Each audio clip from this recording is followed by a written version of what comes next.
The Spin-off Podcast Network. This podcast was made with the support of New Zealand On Air.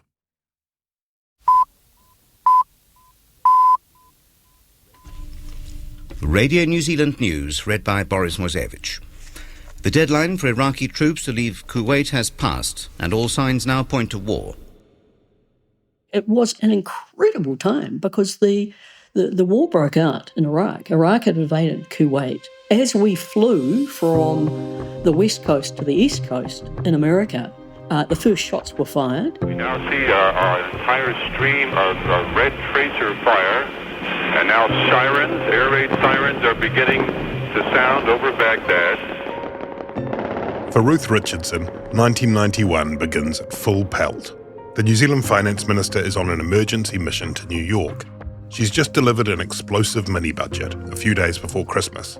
That sets the stage for a year of tumultuous reforms, sweeping cuts to benefits and a dramatic overhaul of labour laws. And that's all before we get to the historic budget that more than anything has come to define her political career. New Zealand, our country, will rise out of the ashes of mismanagement and return to shining prosperity. This is going to be the mother of all budgets. You do not have a mandate to obliterate the industrial landscape. National out! National out! National out! National out! I'm going to fight back against the bastards, there's no question about that. I had regular death threats. Now, what happens to Winston Peters doesn't matter. But what happens to the people does. I'm Toby Manhire, and this is Juggernaut 2, the story of the Fourth National Government.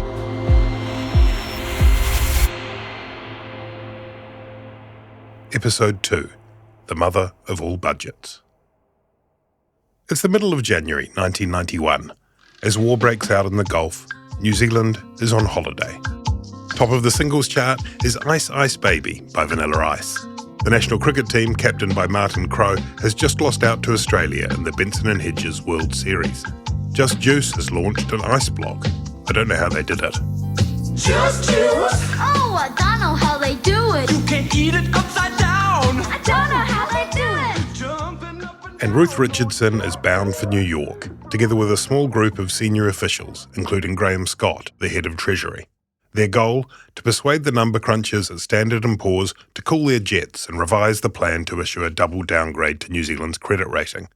A downgrade that could deliver a hammer blow to Richardson's bold reforming ambitions. My Treasury team, bless them, spent all night glued to television watching what was happening in Baghdad.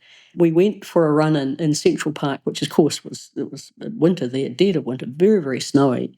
And we devised a strategy, and my basic strategy was, how dare you downgrade us? When you look at the courage that we've shown and the decisiveness that we've shown in this initiative, you better reflect that. And I said to Graham Scott afterwards, where do you think we've got? He said, well, I think we've probably got 3 of them, but, it's a committee of 7. And I said, I think that there are 2 women on that committee that I reckon I can win. So I made a very overt feminist appeal. I said, look, I'm the first woman finance minister in the country. I'm dedicated to big rupture with our past. We're courageous reformers. You better cut me a break. You better cut me some slack. We spent a very short time in New York. We flew back, and I just got home here to bring my presents to my small children from their wonderful children's store in New York, and I got a ring from Graham Scott to say we've won. big relief, yeah. There's been support today for the government's economic policies. While our international credit rating has dropped from AA to AA-, the American-based credit rating company Standard & Poor's has bumped up our outlook from negative to stable.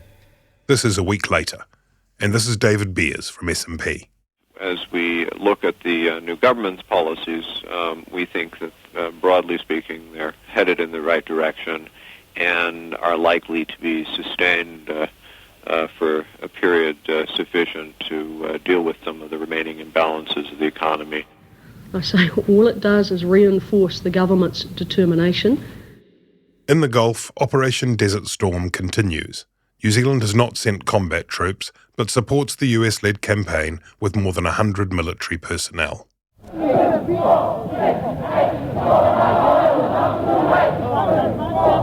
The sounds of yet another anti-war protest outside Parliament today, just before the House convened for a special meeting to debate the events in the Gulf. The slogan, "Give peace a chance," has an appealing, a compelling ring. But there is no peace. The people of Kuwait have no peace under the heel of Saddam Hussein. The conflict continues until the end of February. I am pleased to announce that at midnight tonight, Eastern Standard Time, exactly 100 hours since ground operations commenced and 6 weeks since the start of Operation Desert Storm, all United States and coalition forces will suspend offensive combat operations. New Zealand's involvement offers a chance to reopen a line that had gone dead. Prime Minister Jim Bolger and President George Bush had a 10-minute conversation around lunchtime today. The call was initiated by Mr. Bolger, who says they discussed the successful conclusion to the Gulf War. It's the first exchange at this level in over 6 years since the breakdown in relations arising from the Labour government's anti-nuclear policy. Bolger can use that bit of good news because at home the mood is mostly bleak and the road ahead is full of hazards. Jim Bolger claims he has a plan to pull New Zealand out of an imminent depression, but it involves an end to the welfare state as we know it and a totally new approach to industrial relations. He appears to be gambling that the nation's prepared to absorb the impact of yet further change. As set out in the pre-Christmas mini-budget, there are two huge reforms in train: broad, deep welfare cuts and the Employment Contracts Act. Overseeing the first of those is Jenny Shipley. As a young woman, I decided I'd try and change the world and got myself into politics in my early 30s in the local government, realised that's not where the big game was, stood for Parliament at 35 and was successful. And the rest is history. In 1987, Shipley had been elected in Ashburton, just down the road from Ruth Richardson's seat of Selwyn. She'd arrived with generational change on her mind. There were a number of us in the centre-right who believed that if we were able to change and meet that challenge, we could make a very much more vibrant and independent New Zealand economically and socially, and we were committed to doing that. The National MP intake of 1987 becomes a tight team. We would meet on Wednesday nights and plot the revolution and have fun together. Of course, I was the only flipping woman out of 11, but we were just friends. They turned up this evening with this toad and signed it all on the bottom as a joke. The toad is handed to Shipley after Jim Bolger gives her a promotion.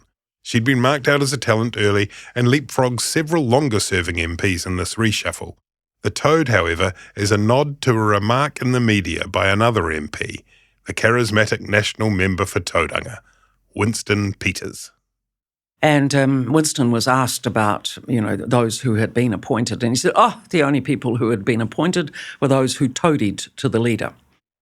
I must have toadied to the leader to have been able to get this senior appointment. It was a bit of fun. A bit of fun may be, but it won't be the last time that Shipley and Peters bump heads. Shipley becomes Minister for Social Welfare. How much do those twin crises, the BNZ meltdown and the ballooning deficit, drive the severity of the cuts imposed? In 1990, I ran on We Will Reform the Welfare State. At that stage, I remember people were anxious because some people were getting more on welfare than in work. And I remember saying over and over again, you can't pay people more on welfare than you can earn in work. We need to understand why this is happening and make it right. It became much more urgent. And so we had to move more quickly and more comprehensively. And here's Ruth Richardson. Well, I saw a crisis in the welfare state. It was fiscally unaffordable. It was morally corrosive. When people were better off on benefits, particularly young people, than in work. The welfare state, while it was fiscally unaffordable, was seen to be politically unreformable. And I was determined to change that narrative. I was determined to show that we could reform, and we could reform with a hard head and a soft heart. The government estimates that the benefit cuts announced in the pre-Christmas package will save more than $100,000 million a year. A submission to a parliamentary select committee alleges that at least 200,000 New Zealand children will be directly affected by the government's intended cuts in benefits. I think the bill must have been written by people that don't have any idea of what it's like to live on a benefit, that they must believe that maybe beneficiaries aren't quite human. You know, beneficiaries get cold, they get hungry and they get lonely and they get scared. Chairing the select committee examining the legislation that will bring in welfare cuts is a new MP and former Treasury staffer called Bill English. We had a lot of people appear before the committee who were somewhat distressed, a lot of hard cases, and you can't sit there and listen to that sort of thing for 8 hours a day and not be affected by it. Speaking to Radio New Zealand in February 1991, English says the case for the cuts is sound. There's a large number of people not on benefits whose incomes are fairly similar to those who we heard from. But not without reservation. It's a major redistribution of income within the country and raises a few questions about what kind of country you want to have, I suppose. And certainly a lot of the evidence looked at those general questions. And I think the government should take careful note to see whether or not it is possible for people to live on the rates of benefit they'll be receiving. The proposed cuts to social welfare benefits are now all but law. Parliament has pushed through under urgency the final reading of amendments to the social welfare laws that bring in the cuts from April the 1st. 4 government backbenchers, Gilbert Miles, Peter McCardle, Hamish McIntyre and Michael Laws, voted against the third reading. It's a personal stance. I've discussed it with my electorate, and it's a stance I make based on my conscience and my intellect. This is Michael Laws, shortly after crossing the floor over cuts to sickness and caregiver benefits. It had been less than 6 months since the election. My political career within the National Party was finished the moment I crossed that floor. I knew that. Here he is 34 years later. You had 2 choices at that point. Like, if the caucus had done what I did and 3 others did and said no, fuck off, then we had the numbers to back down Cabinet. You could tell that half of Cabinet wasn't happy, but they didn't have another answer. But instead, those new backbench MPs said, sure, we're with you, you know, the whole gung-ho, we're all in this together, you know, we'll hang together rather than separately. But that moment was gone, and the rest is history. More than 1 million people are affected by the cuts. The worst hit are 20 to 24-year-olds on the dole. Their benefit drops by 25% to $108 a week. Adjusted for inflation, that would be about $235 in 2025. Sickness beneficiaries under 25 lose 20% of their income, down to $130 a week, $282 in today's money. At the same time, another debate is raging. The Employment Contracts Bill removes much of the framework of this country's industrial relations system, which has been in place since 1894. Voluntary unionism replaces compulsory unionism. Workers are given a choice as to which union they will join and who they'll appoint to bargain for them. It'll be illegal at all times to strike in support of a contract covering more than one employer. I think it'll provide a more flexible working environment for both employer and employee groups. That's probably its greatest advantage, I think. And that, to me, is going to create a far happier, far more satisfied workforce. It is absolutely absurd to pretend that there will be a fair negotiation between Fletcher Challenge and an individual worker. This, in fact, is a great moment in New Zealand history. It's hard to talk about the importance of the Employment Contracts Bill without sounding melodramatic. This is Angela Folkes of the Council of Trade Unions. The changes this bill heralds are revolutionary, do destroy the traditional relationship between workers, unions and employers, are the beginning of a spiral of poverty for many in this country. We say to the legislators, think very carefully about the variety of unpleasant consequences that will surely follow. This is Graham Clark, speaking for the New Zealand shipwrights, boat builders, moulders, coach workers, boilermakers, pulp and paper workers and optical technicians union. What does he mean by consequences? I know of employers who are waiting for the bill to come in so that they can reduce the wages and conditions of their staff. They're not people who, in my estimation, are overpaid, but the employer simply sees an opportunity for more profit. Organisers in my union have been told by workers, some of whom are union members, some of whom are not, that if things get sticky, their bargaining agent will, quote, be a lump of 4x2. When I don't encourage that, I don't like it. I prefer a more civilised way of going about things, but if you legislate for anarchy, you must expect anarchy. The legislation is presented to Parliament by Bill Birch, the Minister of Labour. I think the Employment Contract Act was a balanced piece of legislation that corrected the monopoly control that unions had. Alongside his good friend Jim Bolger, Bill Birch is a survivor of the last national government. He's best known at this point for being the man who ran Think Big as Muldoon's Minister of Energy. He's also known for his formidable work ethic.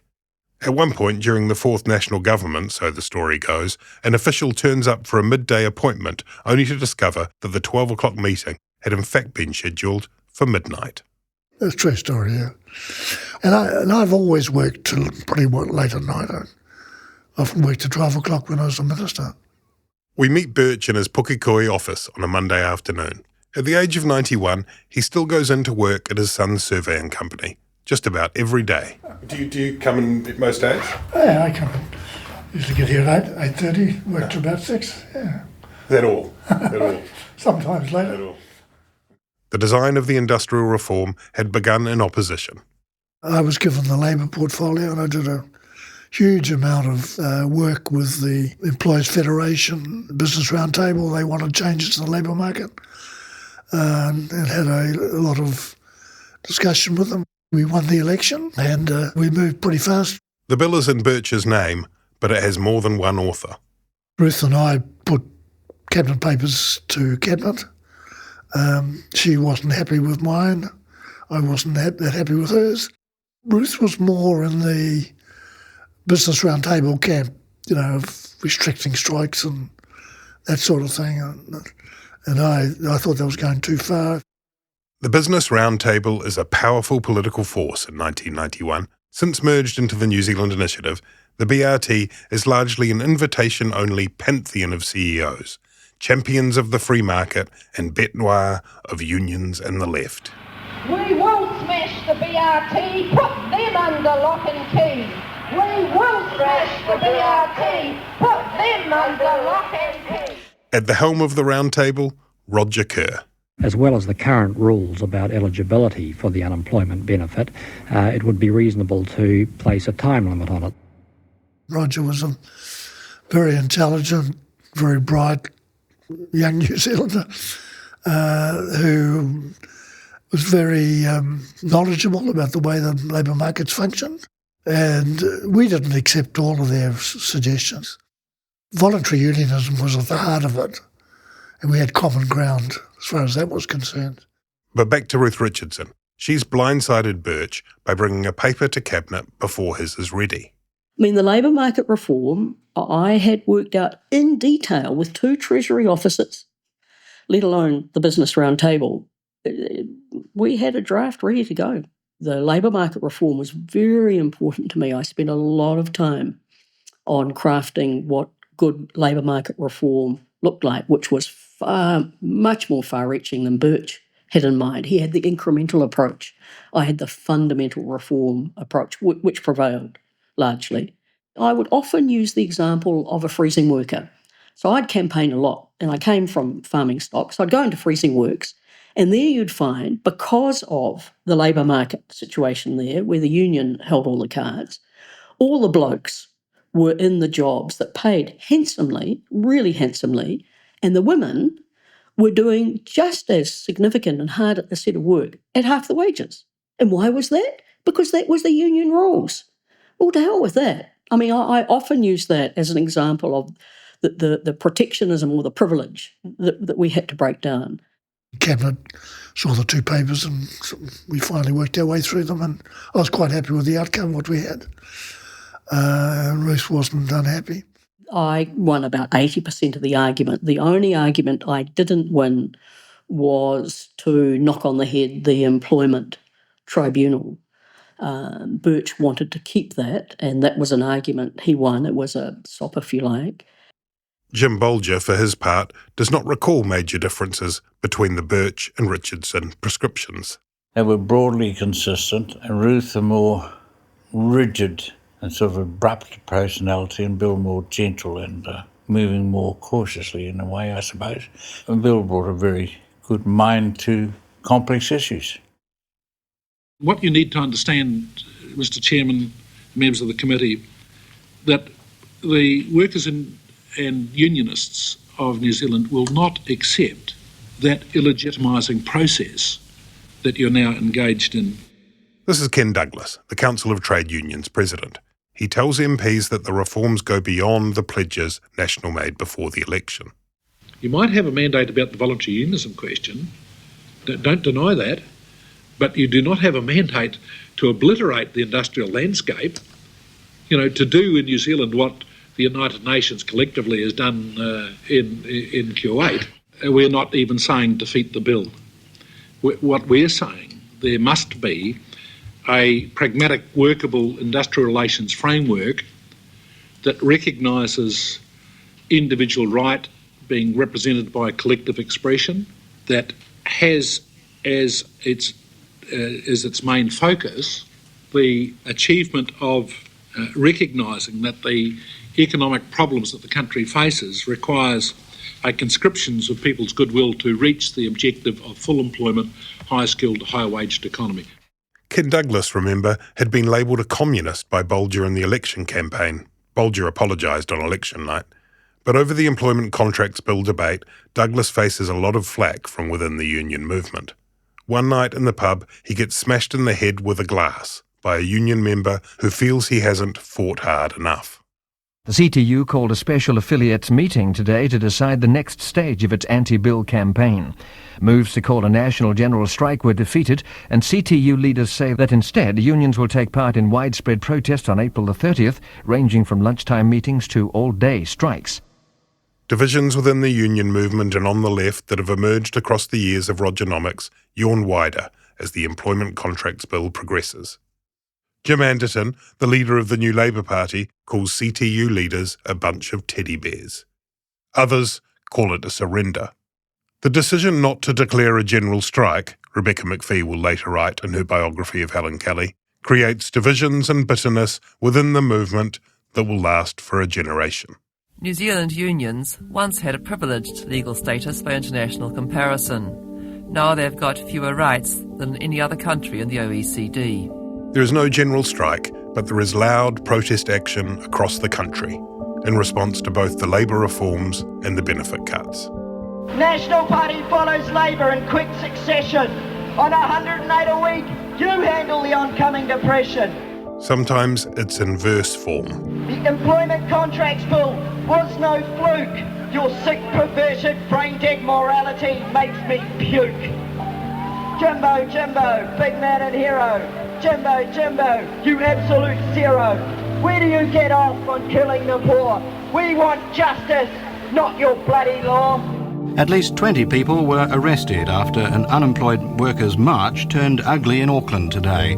About a dozen protesters who'd occupied the National Party headquarters were dragged out by police and taken away in a van. For the Employment Contract Bill to make him great, to make him great. The challenge for us today is to start the process that makes the Employment Contracts Act as obsolete as 6 o'clock closing. But what Bill didn't take into account was people's rage, the people's rage. Solidarity forever, solidarity forever, solidarity forever, for the union makes us strong.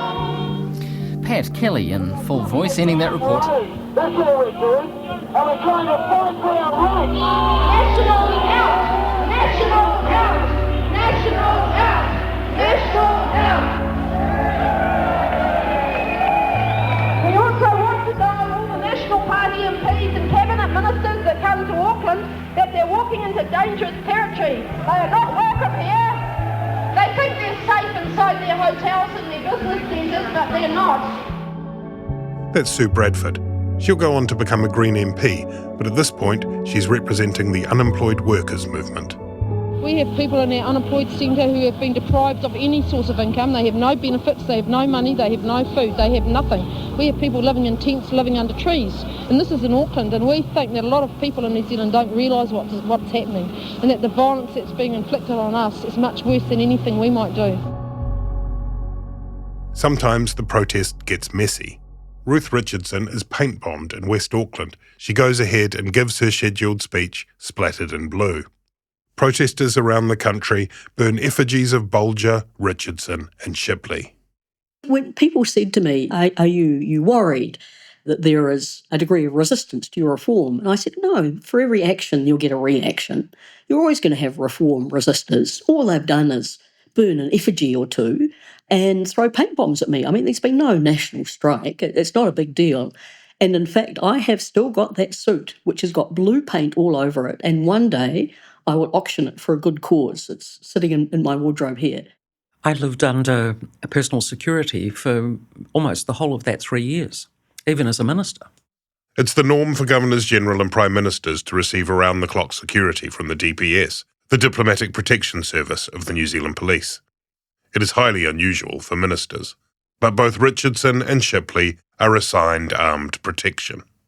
I had regular death threats. My ministerial flat was getting telephone calls that people were on the roof and coming to do all sorts of things to me. Unsurprisingly, I got moved and I lived in a flat next to the Wellington Police Station for the rest of that term and for my period as Minister of Health. And Ruth Richardson? I had two approaches to that. One was on all of the security threats, I said, don't talk to me, talk to Andrew. And if there's something that he thinks I should take very seriously or do differently, I'll listen to him. But I don't want to be thwarted by the fear of this from doing what I have to do. And the other was more amusing because I lived in Mount Victoria and I ran to work. These were generally DPSs who would turn up in short shorts and they had their guns in their shorts. You should have seen them running. At one point, she encounters a trade union protest on her jogging commute. And I had on some horrible pink tracksuit. And we ran through the throngs. They had no idea who I was. We just sort of ran through them, ta-da, and made our way to Parliament.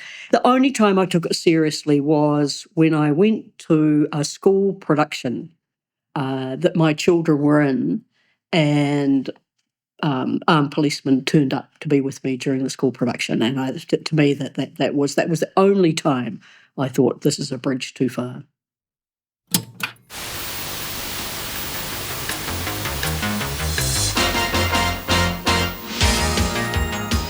Good evening. Welcome to Frontline. Well, it's being hailed as the mother of all budgets. Next Tuesday, Finance Minister Ruth Richardson delivers her first budget, one that's expected to be the most important in this country for the last 50 years. A few days before the budget in July 1991, Ross Stevens and a crew from the Current Affairs TV programme Frontline follow Ruth Richardson on her preview tour. She's sitting at her desk in the Beehive, on the phone to the host at 3ZB Radio, Christchurch. So I've got the phone to my ear. I was on the line to him, and Ross said to me, is this going to be the mother of all budgets? Because remember, we were in the Iraq War. We all knew the general inference. He said, is this going to be the mother of all budgets? And I stupidly fell for the journalist trap of repeating the words that are being put into my mouth. This is going to be the mother of all budgets, yes, as they say, duh. So until that time, they had not been my words. But of course, captured on camera, you don't see Ross Stevens on the other end as the reporter saying, is this going to be the mother of all budgets? You just see me repeating the line, and the rest is history. That was never my marketing term. My marketing term was, this is going to be a bold budget. That's how I always thought of it. That's how I characterised it to my colleagues. The mother of all budgets really sticks. It becomes almost a byword for the reforms as a whole. the welfare cuts, the industrial overhaul, and the new changes ushered in by the budget itself. What do Richardson's colleagues make of the label? They knew the bold strokes of the budget, so that they didn't flinch from that, but I think they thought the marketing was a bit awry. No, that wasn't helpful at all. No, it was terrible. But there you go. You have these things. You move on. Tonight's announcements are not just about how much money the government will spend this year and how much it will take in tax. They are about the sort of society we will become a generation into the future. There will be significant changes in the area of health and accident compensation, in housing and welfare, and in superannuation. The budget confirms that the stampede of reform across the last 6 years will continue. We are still a young country. We were born out of an optimism and a hope for the future. The future is ours to make. It is in our hands.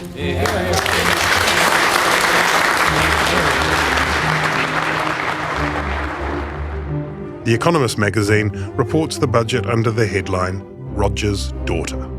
Journalists in yesterday's budget lockup were given a total of 13 books to cope with, totalling 1,900 pages, 185 press statements, 28 fact sheets. That's a lot of paper. Hospitals become Crown Health enterprises tasked with competing for funding. Part payments for hospital stays are introduced. Then there's the big ticket item. Under the health changes, 57% of us can expect to pay more, as much as $1,000 a year more, than we're paying now for our health care. No matter which income group a family is in, it will not have to pay part charges for more than 15 pharmaceutical items, 10 inpatient nights in hospital, and 5 outpatient visits per year. Ruth Richardson's determined to cut back government spending as a proportion of GDP from 40.6% this year to 37% next year. There are changes for senior citizens too. The age of eligibility for the new national superannuation scheme is to rise to age 65 over the next 9 years. The government's also fulfilled its election promise of getting rid of the current surcharge, but it's to be replaced with a phase-out or abatement rate. So the surcharge that Bolger had so solemnly pledged to bin, which in effect means-tested higher-earning superannuitants, is gone. Many have pointed out the duplicity of keeping this election promise of axing the surcharge and then hitting the elderly with an even more vicious cutback. The government makes no pretence. We have not been able to honour our commitment. It became clear to us within hours of winning the election that our hand would be forced. But in its place, an alternative mechanism to means test is installed. I think it's a grave betrayal and an act of real treachery for those folk who are in retirement. I think there is a huge range of inequities created by these propositions. This is economist Susan St John. In 1991, she's highly critical of the changes to guaranteed retirement income, which is renamed as national superannuation. Those aged under 70 who do qualify for the GRI, they are really going to, some of them have quite dramatic reductions in their disposable income as a result of this income test. Like many others, the morning newspapers are divided about the budget. The press in Christchurch describes it as a triumph for the Minister of Finance. The Otago Daily Times says the budget gives a reasonable sense of optimism. The New Zealand Herald in Auckland says the budget falls well short of the government's intention to reshape the welfare state. And Wellington's Dominion says the budget is not what people have been waiting for, and the government should not be surprised if, when members of the public get a chance to digest it, they spit it out. Unemployed workers have rejected a plea not to march up Queen Street this evening in protest at the budget. Our political reporters say the security at the National Party annual conference is the tightest ever for a domestic political conference. The party conference begins just a few days after the budget. Finance Minister Ruth Richardson has just completed a high-tech presentation of the strategy of the budget, beginning with the playing of the well-remembered national campaign song from the last election called Positive Action. Positive action. New Zealand, we know how. We can do it. going to be a great decade to be in the National Party, a great decade for New Zealand. Thank you very much. New Zealand, our country, will rise out of the ashes of mismanagement and return to shining prosperity. The mood in the hall is upbeat. On the street outside, not so much. I'm just pissed off at National, Basically, this government's just working on the agenda of the business round table. The whole country's going down the tubes. I'm going to fight back against the bastards, there's no question about that.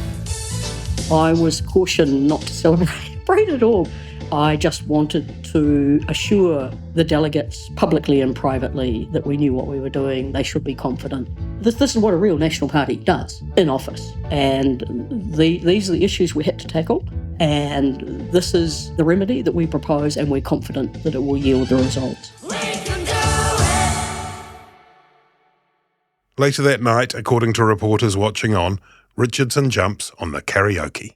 Well, the karaoke has to be a very private moment.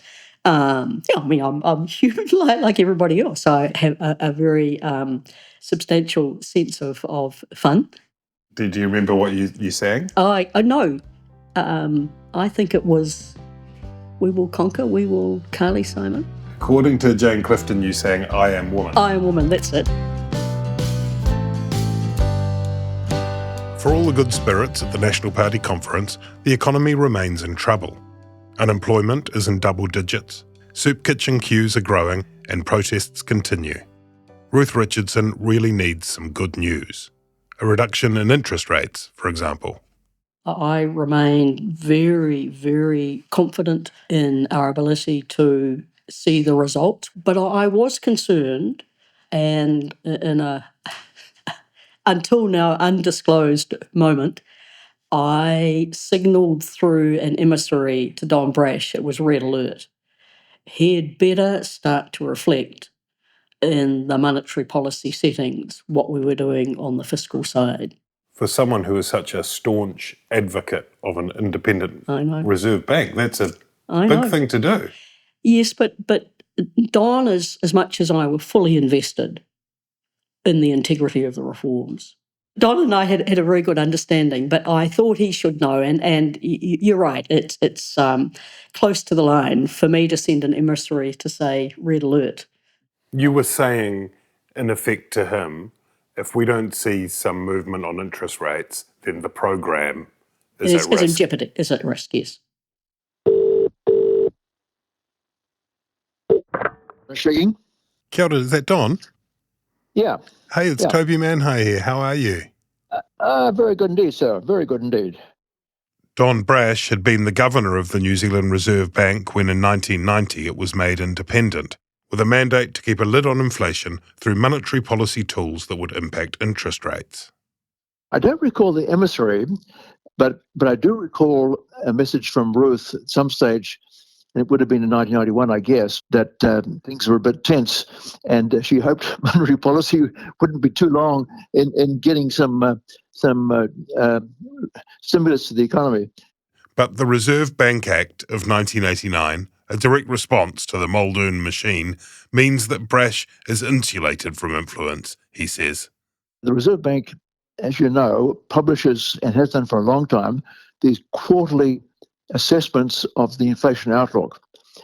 And it's very hard to do those in a way which justifies an easing if the whole market can't see that evidence. So, I mean, it really is a system which makes it difficult for hanky-panky, if you like, for political influence on the bank.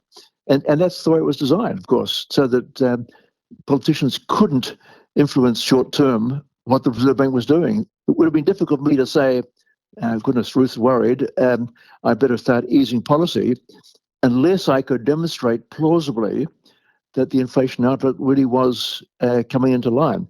And of course, fortunately, it was. About a fortnight after the budget, two backbench National MPs, Hamish McIntyre and Gilbert Miles, quit the party. The two MPs resigned today, saying they were fed up with National's divisive policies and announcing that they'll be spearheading a new political party to bring honesty back to New Zealand politics. I have a much greater admiration for those who have the integrity to stay there and take difficult decisions, who do not seek easy options. Parts of the budget prove unworkable. A smart card, or Kiwi card, that had been intended to hold a range of social assistance information is scaled back into the community services card. The trouble was, it was a technocratic's dream. It worked in theory, but then after the budget, they had to go away and try and make it work in practice. This is Susan St John in 2025. And it was never going to work in practice. They couldn't make it work. And the refashioned superannuation scheme doesn't last either. In 1991, the announcement in the budget was to change national superannuation into a welfare benefit. And I was absolutely astonished because it put us way at the extreme end of anything to do with pensions in an international sense. We just didn't have a policy for saving for retirement at that point. If you were poor, you would apply. It would be joint income test in getting this pension. And such a contrast between that and Jim Bolger saying that he would get rid of the surcharge, that very minor income test that was in place on the universal pension, because it was immoral, to setting that scheme up as a welfare benefit. But of course there was such an outcry, and older people were very well organised. It became almost a war, because that would be the most unjust thing probably in the history of New Zealand, and certainly something had to be done to stop it. This is George Drain, president of the Superannuitants Federation. He's speaking at the end of 1991. Oh, I think it was murderous, really, and totally unjust. Therefore, it had to be fought. And before it could be enacted, it was repealed. They went back to the old version with the surcharge. And that, of course, breaks Bolger's clear pre-election promise. Here's Ruth Richardson. Bolger on the hoof, captain's call, no reference to anybody, said, oh, we'll abolish it. And of course the fiscal realities were we couldn't and we shouldn't and we didn't, but that cost political capital because he made the promise, unsupported by anybody in the caucus or in his inner circle, to abolish it, and we were never going to have a bar of it. And so that cost us political capital. He was going to get rid of the surcharge, no ifs, no buts. The surcharge was immoral. No ifs, buts or maybes, the iniquitous surtax will go. No ifs, no buts, no maybes, the surcharge will go. And that was a big one, because I'd used phrases like no ifs or buts, it will happen. But the books were in a total mess. We couldn't afford to get rid of the surtax, so we didn't. At 9:20 a.m. this morning, I was advised without prior warning of my dismissal from Cabinet. The Prime Minister's explanation was, and I quote him, that it hadn't worked out. End of quotes. It's October the 2nd, 1991, and the dashing silver-tongued member for Tauranga has got the boot. I believe that this is a sad day in New Zealand politics for my electorate and for the Maori people who last November I was asked to serve. Now, what happens to Winston Peters doesn't matter, but what happens to the people does. Jim Bolger has run out of patience, to the surprise of pretty much nobody. The signs had been there all year. The war of nerves between Winston Peters and Jim Bolger is continuing. Prime Minister Jim Bolger hinted this morning that Mr Peters should resign if he can't be loyal to Cabinet. And I'm amazed Bolger hasn't fired him yet. The tension between the men had escalated on a range of fronts. There had been Ka Awatea, a major Māori development policy which would lay the foundation for Te Puni Kōkiri. I believe I can sell it to the country, having already sold it to Māoridom, and after that the caucus and the Cabinet. But I'm staking my political career on it because it is what this country needs, both for Māoridom's sake and the country's sake. Bolger is furious about Peters going public with the report before bringing it to Cabinet. Let's make it quite clear it is not policy. It is a report that was commissioned by the Minister of Maori Affairs. There had also been claims of impropriety over the sale of a hotel chain. But the big and ongoing strain of tension, Peters speaking out against the economic direction of travel.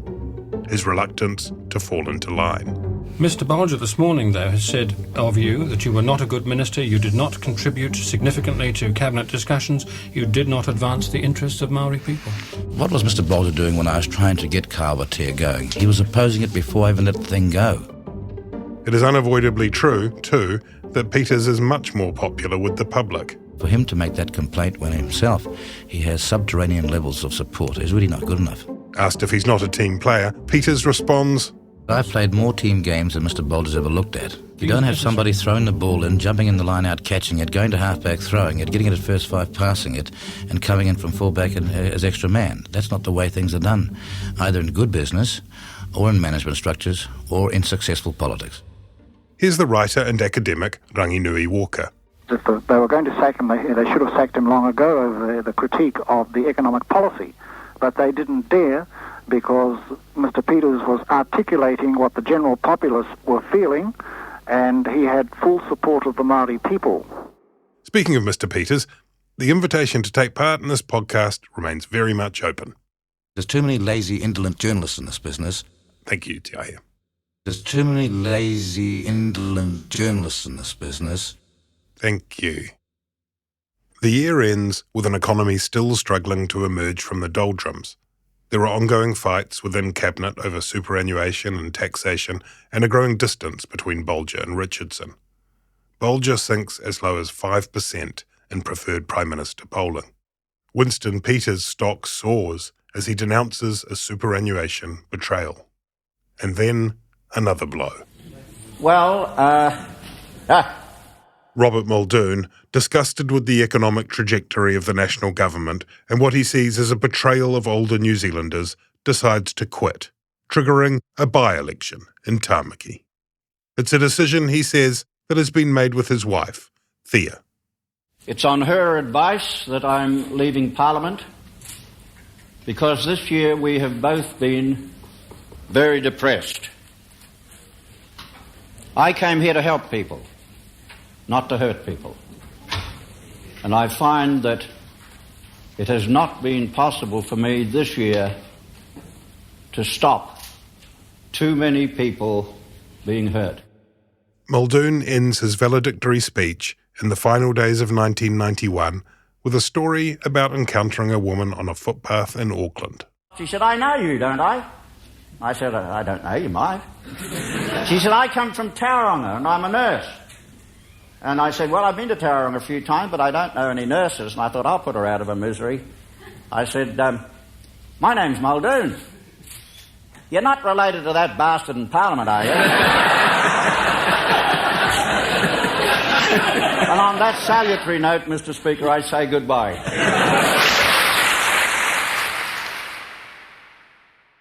That goodbye leaves Bolger staring at something very serious. That caused a lot of, trauma within the National Party. Bolger's majority is not threatened, but to lose in the true blue seat of Tāmaki would be disastrous. The by-election will also signal a new left-wing political force, leaving Labour in the dust. Winston Peters will continue to cause trouble, and then a cliffhanger general election. I'm far too fit for the comfort of my enemies. There is a real revolution going on with ordinary New Zealanders. What I could have said was bugger the pollsters. I really flew at Bolger, gave him chapter and verse. I'm very angry. I wasn't until today. You know, there's a downside to being dismissed. And the upside of it is, of course, that I'm free. That's next on Juggernaut 2. The story of the Fourth National Government.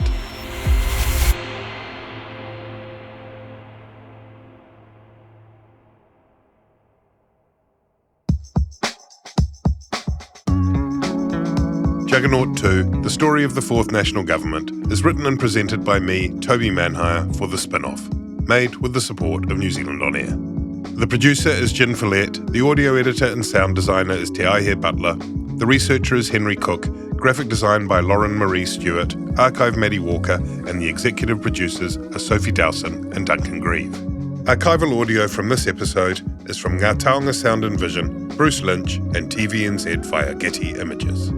You can read a full list of sources and other written material that digs deeper into the story by clicking the link in the show notes. Thanks to Amber Easby, Mad Chapman, Anna Rafferty Connell, Isaiah Tour, Ben Fagan, Liam Ratana, and everyone at the Spin-Off. To Steve Russell and the Public Good.